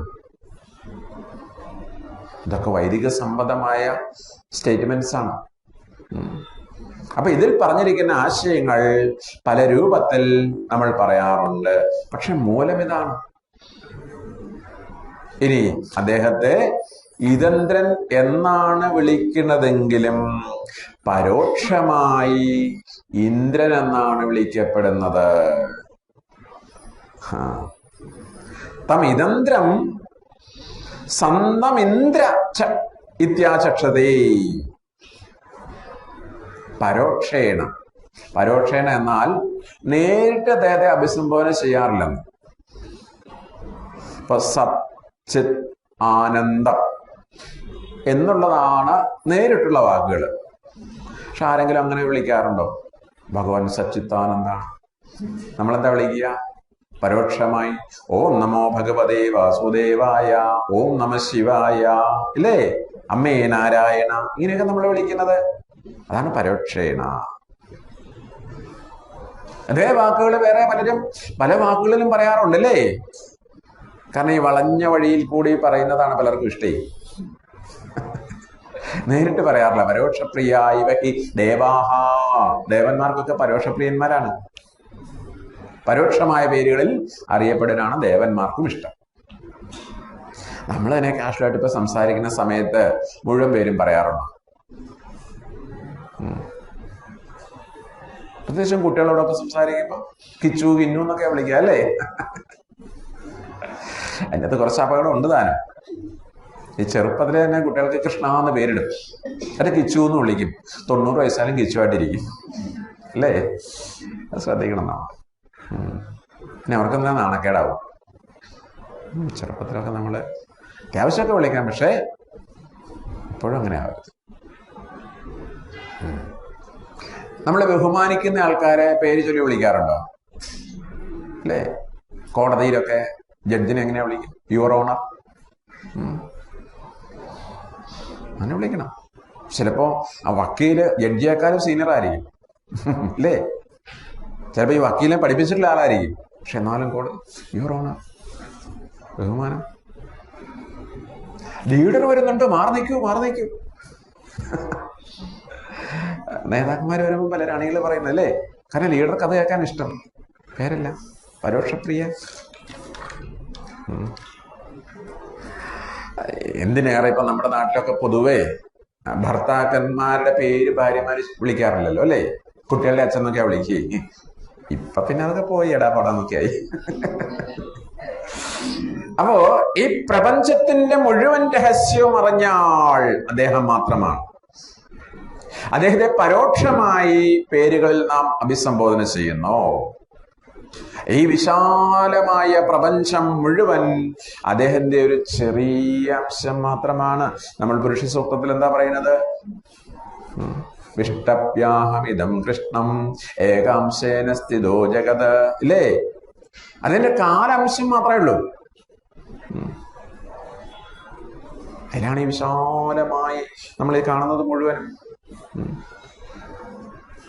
അപ്പൊ അതുകൊണ്ട് നമുക്കത് ഇവിടെ വാക്കുകൾ കൊണ്ട് പറയാൻ സാധിക്കില്ല. അതാണ് ശ്രീരാമകൃഷ്ണ പരമഹംസര് പറഞ്ഞിരിക്കുന്നത്, എച്ചിരാവാത്ത വസ്തു അത് ഭഗവാൻ മാത്രമേ ഉള്ളൂ. കാരണം വായ കൊണ്ട് പറഞ്ഞാൽ എച്ചിരായി, വാക്കുകൊണ്ട് പറഞ്ഞാൽ നമ്മൾ എന്തെങ്കിലും പറയണേ നാവ് വേണമല്ലേ? നാവ് ഉപയോഗിച്ചാൽ എച്ചിരായി. ഇത്രയും പറഞ്ഞ് ഈ ഭാഗവും അവസാനിക്കുകയാണ്. അപ്പൊ സബ്ജക്റ്റ് വളരെ വ്യത്യസ്തമായ ഈ സബ്ജക്റ്റിനെ വളരെ വ്യത്യസ്തമായ ഭാവങ്ങളിൽ പ്രകടിപ്പിക്കുകയാണ് ഉപനിഷത്ത് ലക്ഷ്യം എന്ന് പറയുന്നത്. എല്ലാ ഉപനിഷത്തുക്കളും പരമാത്മ സ്വരൂപത്തെക്കുറിച്ച് അനാവരണം ചെയ്യുകയാണ്. വിഷയം ഒന്ന് തന്നെയാണ് എല്ലാ ശരിക്കും ഉപനിഷത്തുക്കളൊക്കെ അല്ലേ? ജീവബ്രഹ്മ ഐക്യത്തെ പ്രകടമാക്കുകയാണ്. പക്ഷേ ഓരോ ഋഷിയും അവരവരുടേതായ ശൈലി ഉപയോഗിക്കുന്നു എന്ന് മാത്രം. അപ്പൊ നമ്മൾ തൈത്തിരീയ ഉപനിഷത്ത് പഠിച്ചാൽ ഇത് വേറെ രൂപത്തിൽ അവതരിപ്പിക്കുന്നു, മുണ്ടകത്തിൽ വേറെ രൂപത്തിൽ അവതരിപ്പിക്കുന്നു. ഇങ്ങനെ ഓരോ ഉപനിഷത്തിലും മൗലികമായി എല്ലാ ഉപനിഷത്തുക്കളുടെയും വിഷയം ഒന്നാണ്. അപ്പൊ ശരിക്കും ഓരോ ഉപനിഷത്തെങ്കിലും നന്നായിട്ട് അങ്ങോട്ട് പഠിച്ചാൽ കാര്യം ബോധ്യമായി. അത്രയേ ഉള്ളൂ. ചിലർ ഡയറക്റ്റ് ആയിട്ടാ പറയുന്നത്. അപ്പൊ കേനോപനിഷത്തൊക്കെ ആണെങ്കിൽ കഥയൊന്നുമില്ല, നേരെ വിഷയം പറയുകയാണ് അല്ലേ? കഠോപനിഷത്തൊക്കെ ആകുമ്പോ എന്തായി? ഒരു കഥയിൽ കൂടി അവതരിപ്പിക്കുക, ഹൃദ്യമാണെന്നോ. അപ്പൊ എന്റെ തപോവൻ സ്വാമികള് അദ്ദേഹം ഉപനിഷ ക്ലാസ് ഒക്കെ ഉത്തരകാശിയിൽ എടുക്കുന്ന സമയത്ത്, ഉത്തരകാശിയിൽ എത്ര പേര് പോയിട്ടുണ്ട്? ഉത്തരകാശിയില് ആരുമില്ല? അല്ലെങ്കിൽ പോണം. അവിടെ പോയി കഴിഞ്ഞാൽ നമ്മുടെ ആശ്രമമുണ്ടോ, ചിന്മയ മിഷന്റെ വലിയ ആശ്രമം, 100 പേർക്കൊക്കെ താമസിക്കാം. ക്യാമ്പുകളൊക്കെ ഇടയ്ക്കിടയ്ക്ക് നടക്കാറുണ്ട്. ഞങ്ങളിപ്പോൾ 2 മാസം കൂടെ മുമ്പ് നമ്മൾ പാലക്കാട് നിയമശേഷാണ് സമയം പേര് ക്യാമ്പ് നടത്തിയിട്ടുണ്ട്. ഇടയ്ക്ക് ഒരു വർഷത്തിൽ അന്നേരം ചെയ്യും, അല്ലെങ്കിൽ 2 വർഷം കൂടുമ്പോഴെങ്കിലും.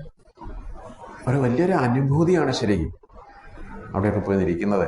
ആ തപോവൻ കൂടി അതേപടി വെച്ചിട്ടുണ്ട്. സ്വാമിജി ചിന്മയാനന്ദ സ്വാമി പഠിച്ച ആ കുടിൽ അതേപടി ഒരു മാറ്റവും കൂടാതെ ആ 4 പേർക്ക് ഇരിക്കാവുന്ന വരാന്തയും ആ ചെറിയ റൂം അതേപടി എന്നും തപോവൻ കുടി. തപോവൻ കുടി എന്ന് പറഞ്ഞാലേ അവിടെ എല്ലാവരും അറിയുള്ളൂ. അപ്പോ അതിൻ്റെ ഒരു തപസ്സൊക്കെ അവിടെ ചെല്ലുമ്പോഴേ മനസ്സിലാവുള്ളൂ.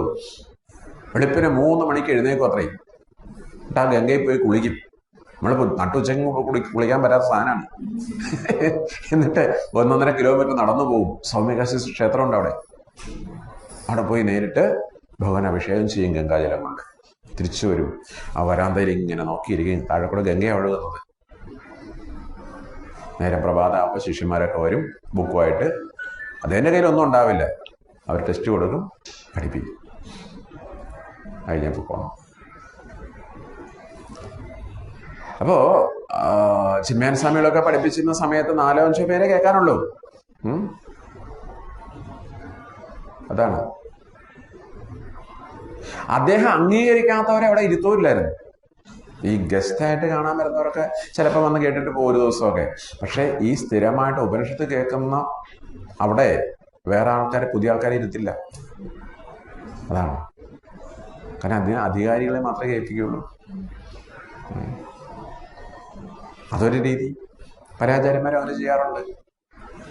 ബാബുവിന്റെ ചിന്മയാനന്ദ സ്വാമികളൊക്കെ ഉപനിഷത്തൊക്കെ എടുക്കുന്ന സമയം അദ്ദേഹം വ്യാഖ്യാനിച്ച ബുക്ക് തന്നെ ആയിരിക്കും അവിടെ ഇരിക്കുന്നത്. ഒരിക്കൽ ആ ബുക്ക് അവിടെ കൊണ്ടുവച്ചാൽ അതേ ബുക്ക് തന്നെയായിരിക്കും അവസാനം വരെ എടുക്കുക. അത് മാറ്റാൻ സമ്മതിക്കാറില്ല. ഒരിക്കലും യജ്ഞശാലയിൽ ഉണ്ടായതാണ്. അദ്ദേഹം കൊണ്ടുവച്ചിരുന്ന ബുക്ക് കാണാനില്ല. അത് എന്തോ മാറ്റി വെച്ചു.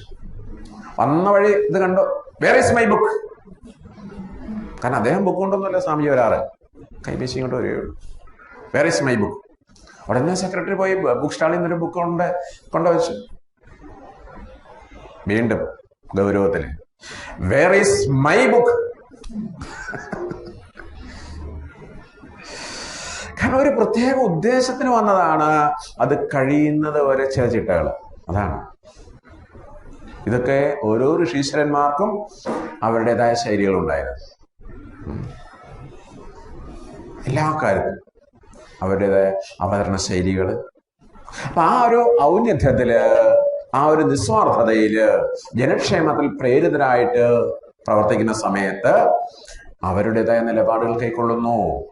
ആ നിലപാടുകൾ ദൃഢനിശ്ചയമുള്ളതാണ്.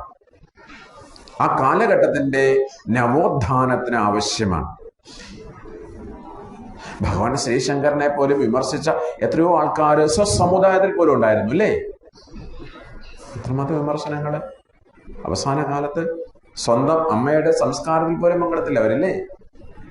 ശ്രീബുദ്ധൻ അദ്ദേഹം അനുഭവിച്ചു പോലുള്ള കഷ്ടപ്പാടുകള് വേറെ ആരാ ഇതുപോലെ അനുഭവിച്ച സാധനകാലത്ത്? അപ്പൊ ചില നിലപാടുകളൊക്കെ ഓരോ ആചാര്യന്മാരും സ്വീകരിക്കുന്നു. അത് അവരുടെ സ്റ്റൈലാണ്. ലോകം എങ്ങനെ അതിനെ സ്വീകരിക്കും, മറ്റുള്ളവർ എന്ത് വിചാരിക്കും, ഇതൊന്നും അവർക്ക് വിഷയമല്ലായിരുന്നു. ഇവിടെ മഹീദാസൻ എന്ന ഋഷിയെ നാം കാണുന്നു. ഈ ഉപനിഷത്തിൽ ഇനി നാം കാണുന്ന ഒരു വിഷയം പ്രസവ സംബന്ധമായ കാര്യങ്ങളാണ്. അടുത്ത അധ്യായം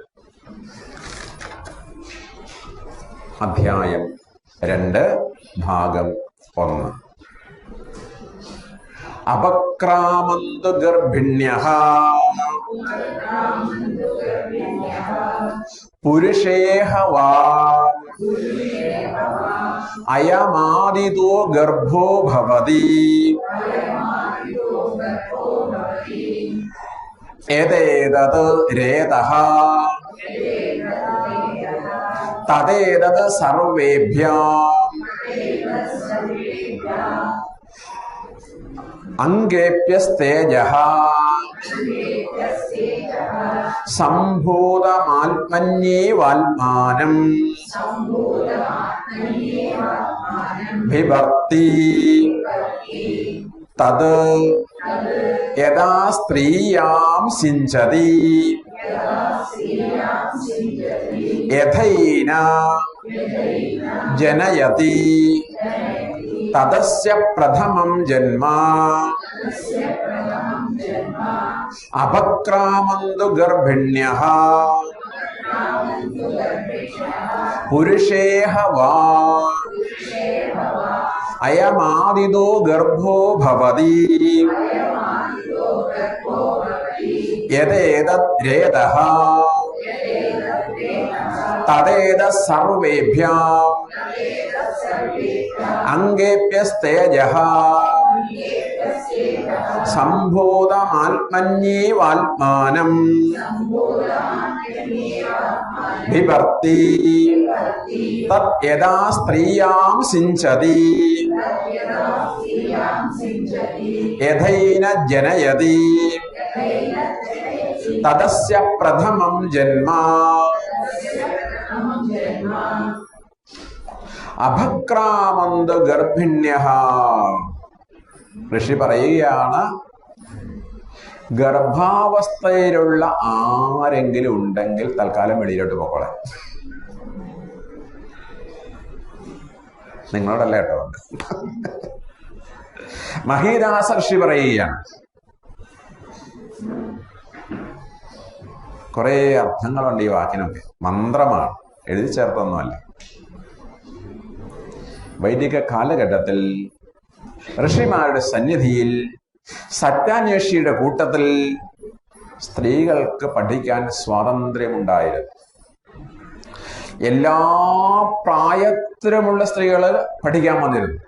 അതുകൊണ്ടാണല്ലോ ഗർഭിണി വന്നിരിക്കാൻ സാധ്യത. ഗുരുകുലത്തിൽ പഠിക്കാനുള്ള സ്വാതന്ത്ര്യം മാത്രമല്ല, ഗുരുകുലങ്ങൾ സ്വന്തമായിട്ട് നടത്തിയിരുന്ന വനിതകളുണ്ടായിരുന്നു. ഗാർഗി, മൈത്രേയി, ഉമ തുടങ്ങിയവരൊക്കെ. ജനകന്റെ കൊട്ടാരത്തിൽ യാജ്ഞവൽക്യ മഹർഷി അതിഗംഭീരമായ ചോദ്യങ്ങളൊക്കെ ചോദിച്ച സമയത്ത് തന്റെ ഇടത്തോടുകൂടി ഗാർഗി മറുപടി പറയുന്നു. അവസാനം യാജ്ഞവൽക്കരന് ഉത്തരം മുട്ടിയപ്പോൾ ഇനി ചോദ്യം ചോദിച്ചാൽ തന്റെ തല പൊട്ടിപ്പോകുന്നു പോലും പറയേണ്ടി വന്നു അല്ലേ. ശാസ്ത്രം പഠിക്കാൻ അത്ര സ്വാതന്ത്ര്യം വൈദിക കാലത്തുണ്ടായിരുന്നു.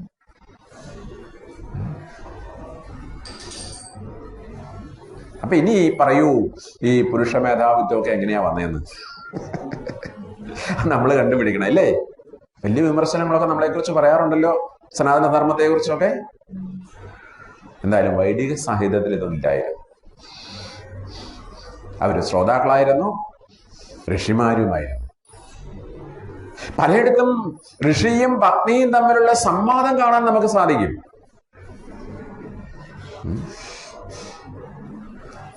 പിന്നെ എന്താ ഈ ഒരു ഭാഗം അവർ കേൾക്കണ്ട എന്ന് പറയുവാൻ കാരണം എന്ന് വെച്ചാൽ, ഭാരത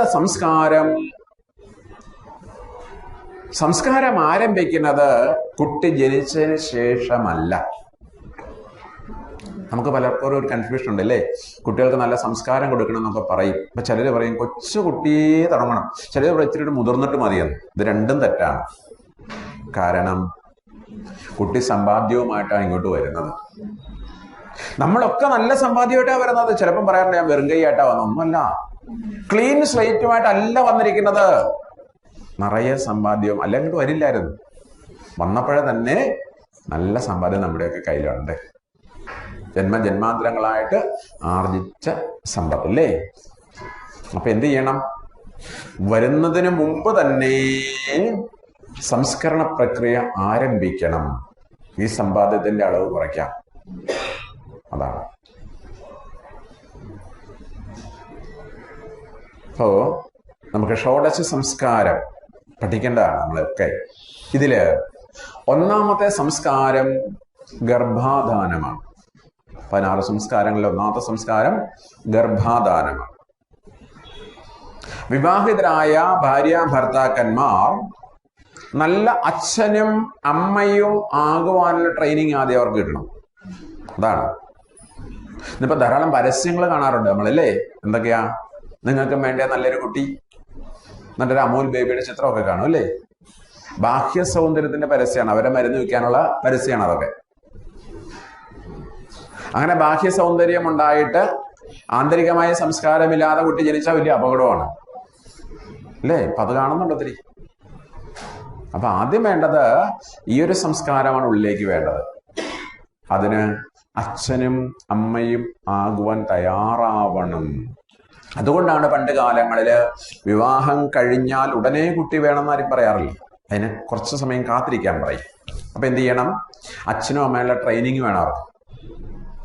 സത്സംഗങ്ങളിലൊക്കെ പങ്കെടുക്കുക, നല്ല പൂജകളിലും കാര്യങ്ങളൊക്കെ പങ്കെടുക്കുക, ശ്രേഷ്ഠ പുരുഷന്മാരുടെയൊക്കെ അനുഗ്രഹം മേടിക്കുക, അങ്ങനെ കുറേ കാര്യങ്ങളൊക്കെ ഒരു കാത്തിരിക്കുക, ഒരു കുറച്ച് സമയം. കാരണം ഇന്നത്തെ പോലെ വിവാഹം കഴിക്കുന്നതിന് മുമ്പ് ചാറ്റിംഗ് ഒന്നും പണ്ടില്ലായിരുന്നേ. ചിലപ്പോൾ കല്യാണ പന്തൽ വെച്ചായിരിക്കും ചെറുക്കനും പെണ്ണും പല ദിവസം കണ്ടുമുട്ടുന്ന പോലും അല്ലേ? തീർച്ചും അപരിചിതരാണ്. അങ്ങനെ അപരിചിതരായ രണ്ടുപേർക്ക് ഒരു സന്തതി ഉണ്ടായി കഴിഞ്ഞാൽ വലിയ ബുദ്ധിമുട്ടുണ്ടാവും. ആദ്യം അത് ഹൃദയ ഐക്യം ഉണ്ടാവണം അല്ലേ? പരിചയം ഉണ്ടാവണം. അതിനുവേണ്ടിയാണ് കുറച്ച് സമയമൊക്കെ കാത്തിരിക്കാൻ പറഞ്ഞത്. എല്ലാ അർത്ഥത്തിലും തയ്യാറെടുപ്പ് നടത്തണം. കുട്ടിക്ക് എന്ത് സ്വഭാവം വേണമെന്ന് നമുക്ക് നിശ്ചയിക്കാം. എന്നാലും നമ്മൾ പറഞ്ഞില്ലേ വൈകുന്നേരം 3 ഗുണങ്ങളെ കുറിച്ച്, സത്വം, രജസ്, തമസ് അല്ലേ? 3 ഗുണവും നമുക്ക് വേണം. പക്ഷേ ഏത് ഗുണമാണോ മുന്നിട്ട് നിൽക്കുന്നത് അതാണ് അവരുടെ സ്വഭാവത്തെ നിർണ്ണയിക്കും. ബ്രാഹ്മണ, ക്ഷത്രിയ, വൈശ്യ, ശൂദ്രന്മാർ ക്ലാസിഫിക്കേഷൻ ഒക്കെ ഇങ്ങനെയാ വന്നത് അല്ലേ?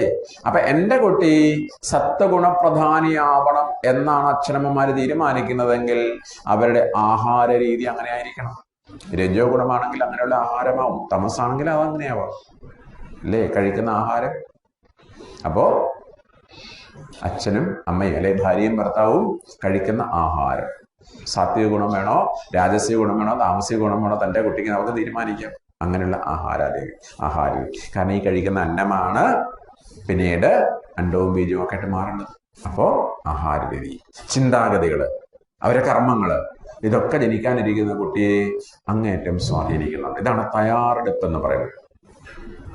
ബാഹ്യമായിട്ട് പിന്നെ പൂജകള് അതൊക്കെ ചെയ്യാം. പക്ഷെ ഇതാണ് മുഖ്യം, ഈ തയ്യാറെടുപ്പാണ്.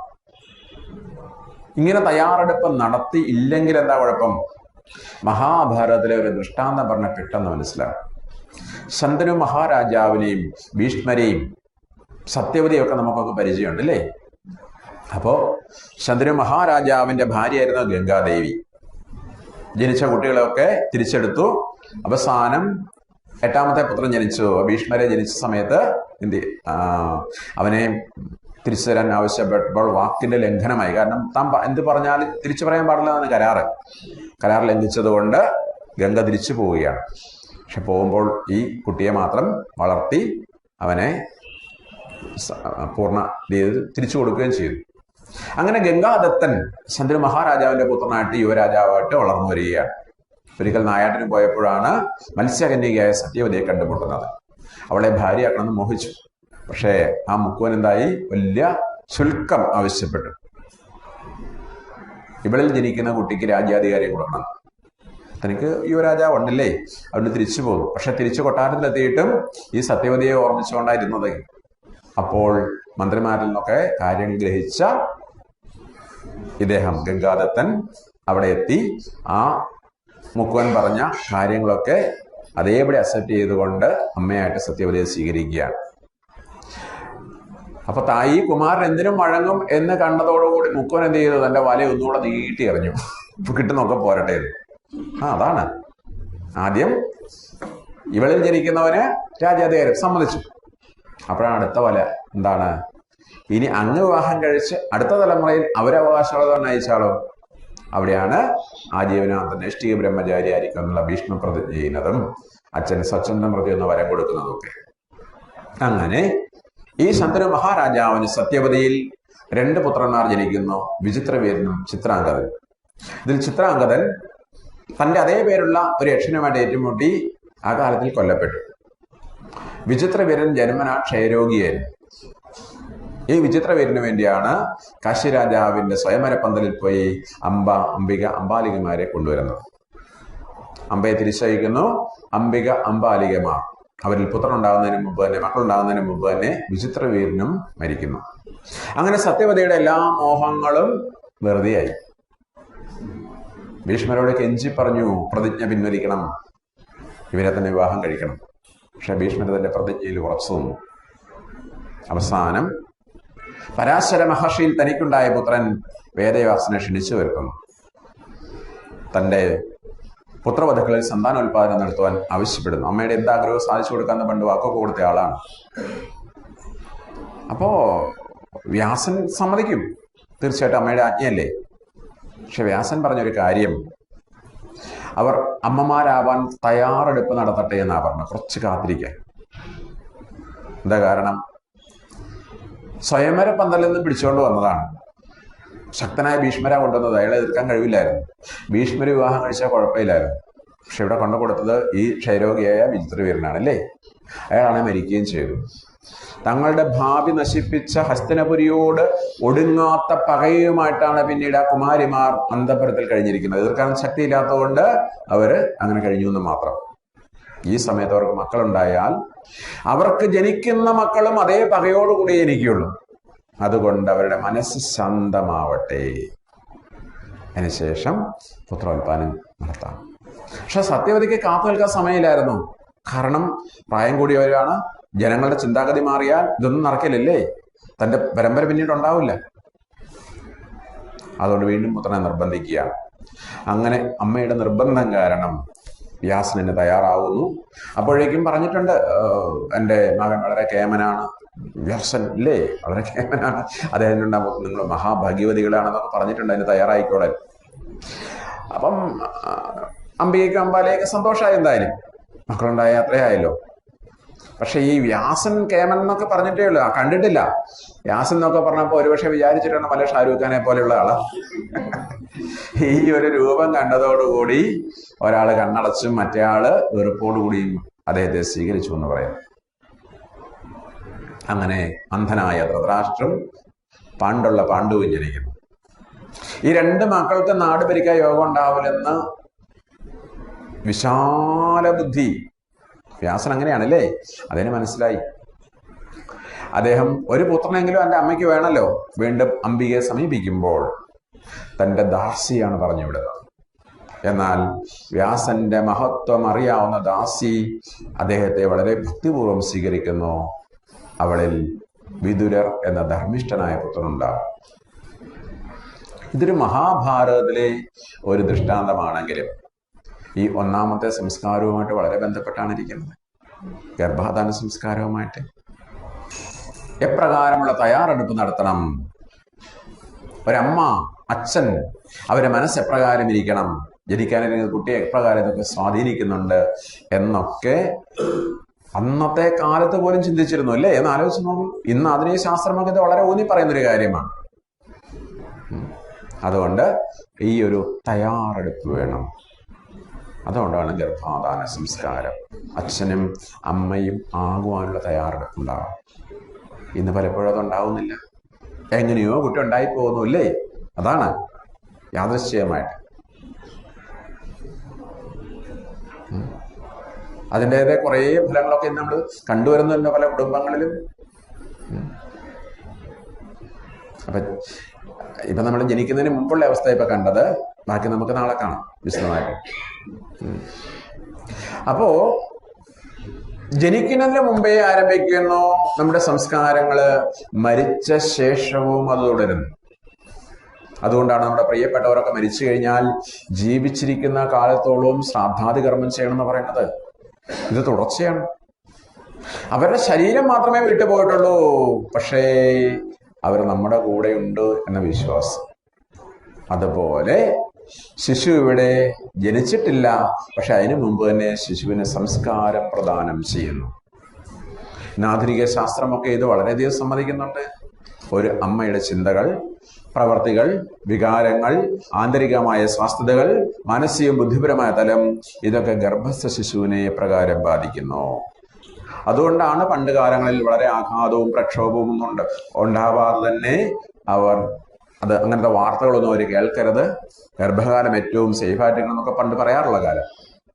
കഠിനങ്ങളായ ജോലികളൊന്നും അവർ ഏർപ്പെടരുത്, സാഹസിക കർമ്മങ്ങളൊന്നും ചെയ്യരുതെന്ന് പറയാൻ കാരണം, എന്തിനേറെ വീട്ടിലൊരു ചക്ക മുറിക്കാൻ പോലും ഗർഭിണിയെ സമ്മതിക്കാറില്ല. എന്താ കാരണം?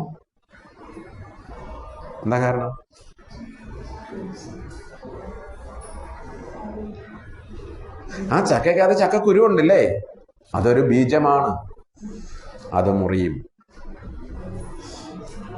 അത്ര ശ്രദ്ധിച്ചിരുന്നു. ഇതൊക്കെ നമ്മൾ വെറും നിസ്സാരമായിട്ട് കരുതുന്നല്ലേ. ഒരു ഗർഭിണി അതുപോലും ചെയ്യാൻ, കാരണം ഒരു ഹിംസയാണത്. എത്രമാത്രം ചിന്തിച്ചിരുന്നു ആലോചിച്ച് നോക്കൂ പൂർവ്വന്മാര്. ഇതൊന്നും ഋഷിമാര് പറയണ്ട, ഓരോ വീട്ടിലും പണ്ടുള്ള മുത്തശ്ശിയും അറിയാമായിരുന്നു ഇതൊക്കെ, എന്ത് ഗർഭിണി ചെയ്യണം, എന്ത് ചെയ്യരുതെന്ന്. അതുകൊണ്ടാണ്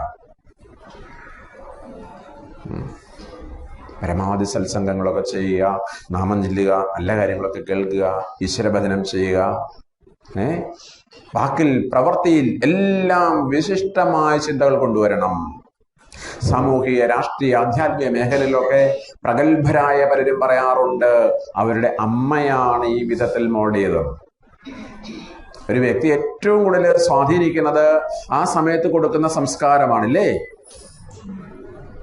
നമ്മൾ പല മഹാത്മാക്കളെ, ഇപ്പൊ വിവേകാനന്ദ സ്വാമികളായാലും ശരി, സുഭാഷ് ചന്ദ്രബോസ് ആയാലും ശരി, മഹാത്മാഗാന്ധി ആയാലും ശരി, ശിവാജി ആയാലും ശരി, ഈശ്വരചന്ദ്ര വിദ്യാസാഗർ ആയാലും ശരി, ഇവരൊക്കെ ചെറുപ്പകാലം നോക്കൂ, അവരമ്മമാരെങ്ങനെയാണ് മോൾഡ് ചെയ്തതെന്ന് നമുക്ക് കാണാൻ സാധിക്കും.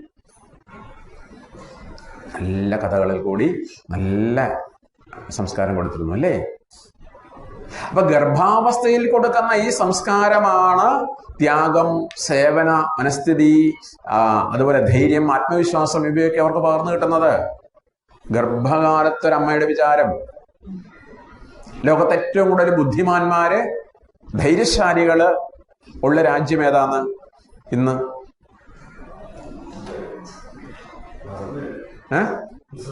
ഇസ്രായേൽ. എന്താ കാരണം? ഇസ്രായേൽ എത്ര വലിപ്പമുണ്ട്?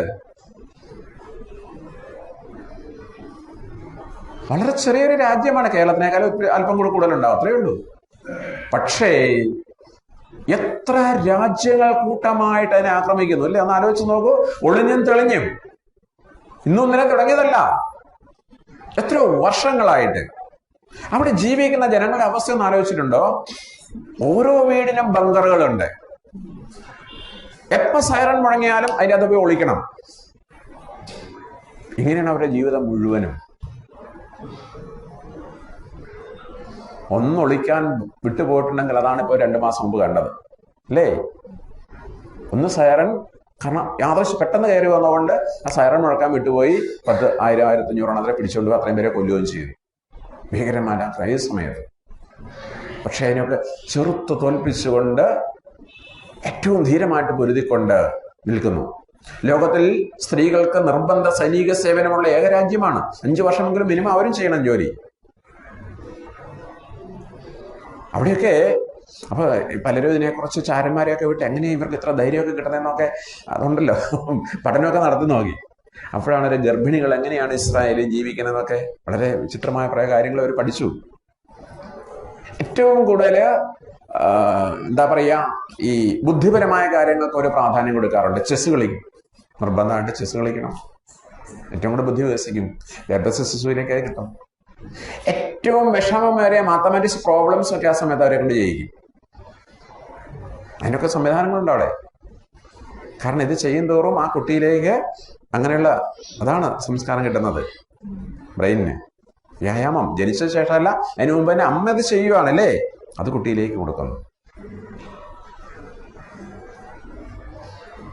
നമ്മൾ പ്രഹ്ലാദന്റെ കഥയൊക്കെ കേട്ട് കൈയടിച്ചു ഹരേ കൃഷ്ണ എന്ന് വിളിച്ചിരിക്കുമ്പോൾ ഈ പ്രഹ്ലാദന്റെ ചരിത്രം പ്രാക്ടിക്കലാക്കുന്നു മറ്റുള്ളവരെ. ഇതാണ്. ഒന്ന് ആലോചിച്ച് നോക്കൂ. ഒരു അസുര വിത്തിനെ കൊണ്ടുപോയിട്ട് നാരദര് സത്സംഗം കൊടുത്ത് ഭക്തപ്രഹ്ലാദനാക്കി മാറ്റിയെന്ന് കേൾക്കുമ്പോൾ നമുക്കതൊരു ഭക്തിയുടെ മാത്രമാണ് തോന്നുന്നത്. പക്ഷേ ഇന്നത്തെ ആധുനിക ശാസ്ത്രം ഇത് എത്രമാത്രം ഉപയോഗിക്കുന്നു.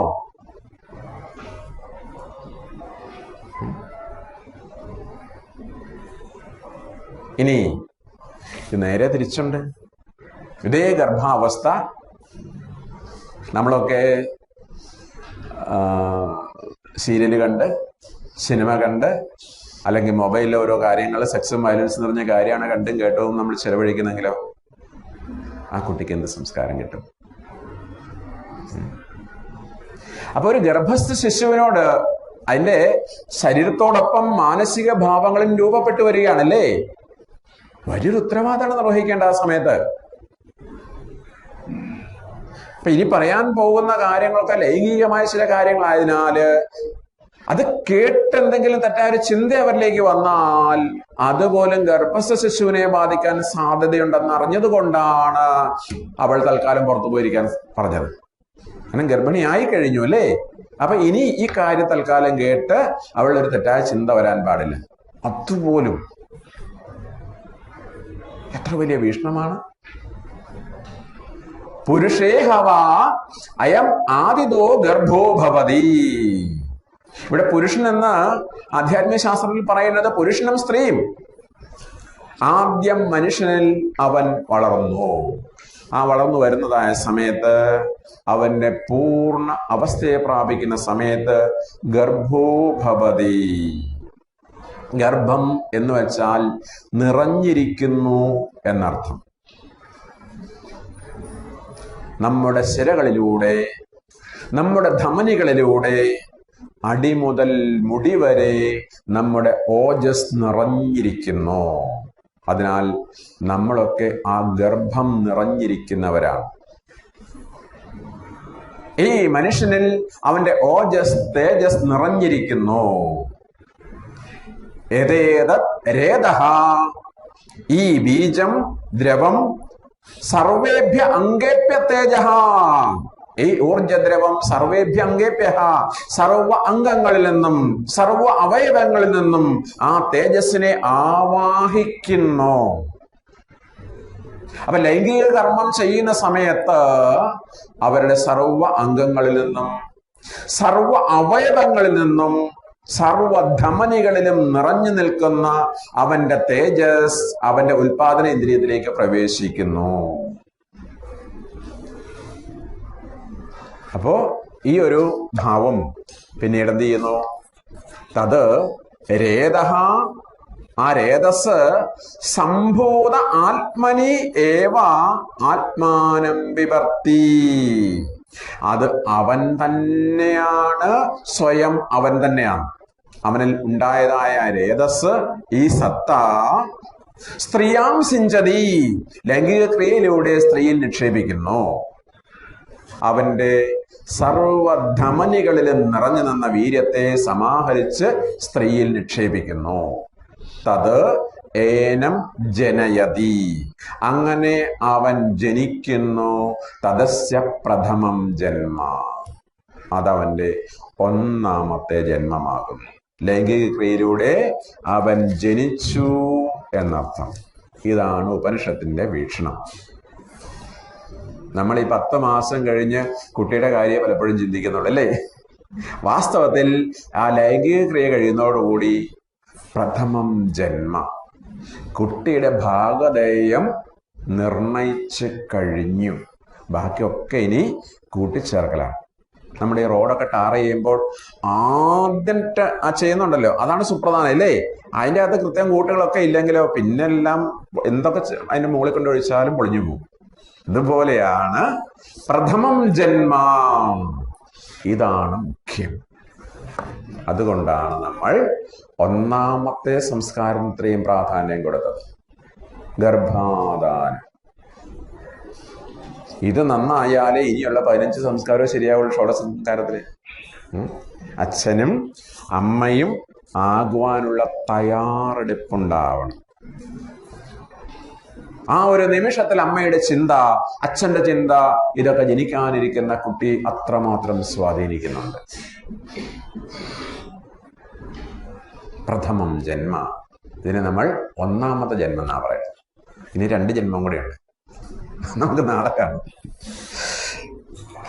നാളെ നമുക്ക് ഈ ഭാഗത്തിന്റെ വളരെ പ്രധാനപ്പെട്ട കാര്യങ്ങളും ഷോഡശ സംസ്കാരങ്ങളും ഒക്കെ കൂട്ടിയാണ് പറയുന്നത്. നാളത്തെ വിഷയം എല്ലാവരും കേൾക്കണം.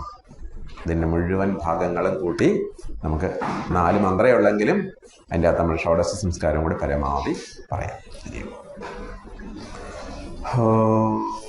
പൂർണ്ണമദ പൂർണ്ണമിദം പൂർണ്ണാത് പൂർണ്ണമുദച്യതേ പൂർണ്ണസ്യ പൂർണ്ണമാദായ പൂർണ്ണമേവാവശിഷ്യതേ. ഓം ശാന്തി ശാന്തി ശാന്തി. ഹരി ഓം ശ്രീ ഗുരുഭ്യോ നമഃ. ഹരി ഓം.